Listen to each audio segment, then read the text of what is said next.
Magandang araw mga katulong. So ngayong araw is walang time na mag-voice over yung katulong nyo. Kaya ito na lang yung i-content natin ngayong araw. So di ba nung nakaraan is ito yung natapos gawin ng katulong nyo, yung red one. So ngayong araw as in ginawa ko na yung blue one. So tapos na yung dalawa. Ito na yung dalawa. So ito na yung ating pero hindi pa tatapos kasi may add-in pa tayo dito para ma-connect sa ating costume para maging kumpleto na siya. Pero okay lang naman yun kasi kahit pa paano, 'di ba? Ito kasi yung medyo mahirap gawin kaya next time na lang yung yung idadagdag natin. Pero hindi niyo naman yung makikita yung makikita niyo lang yung kabuuan ng costume kapag sa araw ng aming Christmas party celebration. 'Di ba? Para kasi ito sa aming Christmas party na mga costume natin sa this coming December 1. So, pinaghandaan ko lang. Pwede naman sanang bumili yung katulong niyo. Pero wala lang, feel na talaga ng katulong niyo na gumawa para sa kanyang sarili, di ba? At least, talagang pinaghirapan niya talaga. Talaga nag-try talaga yung katulong niyo na gumawa ng costume niya para sa kanyang sarili. So, nakompleto na yung tops at saka yung palda. So, ito na lang yung tatapusin natin kasi may kailangan pa tayong ilagdag dito para ma-connect natin sa ating costume. So, yun na lang. Kaya, most of the time is medyo busy yung katulong niya kapag free siya talaga in the morning. Pagkatapos na maglilinis niya, so ginagawa niya kung ano yung pwede niyang gawin para matapos na yung kailangan niyang gawin. So, ito hindi pa ito natapos yung red. Ito talaga yung red, hindi pa talaga ito hindi ko pa ito tanatahe. Pero, kasi may dadagdag pa naman ako doon. Kaya ko na lang, sa susunod ko na lang na araw, tatapusin to.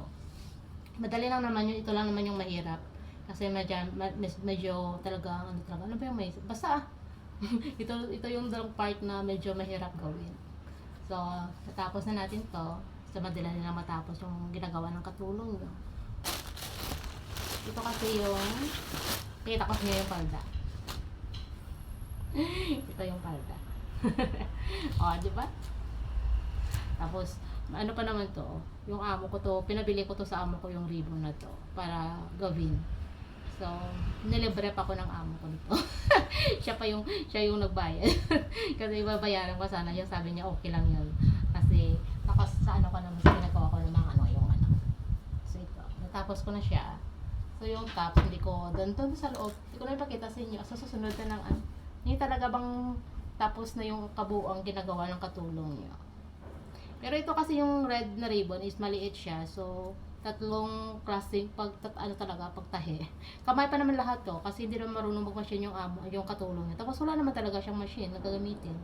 So talagang yung pagtahi talaga ng katulong niya is puro kamay lang talaga.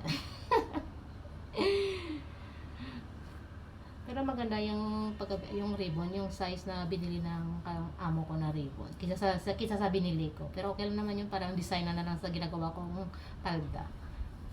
Isang beses lang naman itong isusuot. So, okay lang. O, diba? So, ano lang. Paunti-unti lang ba? Yung, hindi naman naubos lahat ng oras ng katulong niya kasi mga 2 hours, more than 1 hour, lang naman yung yung time na kinukonsume ng ang katulong niya every time na magde-decide na siyang manahe. Yun lang.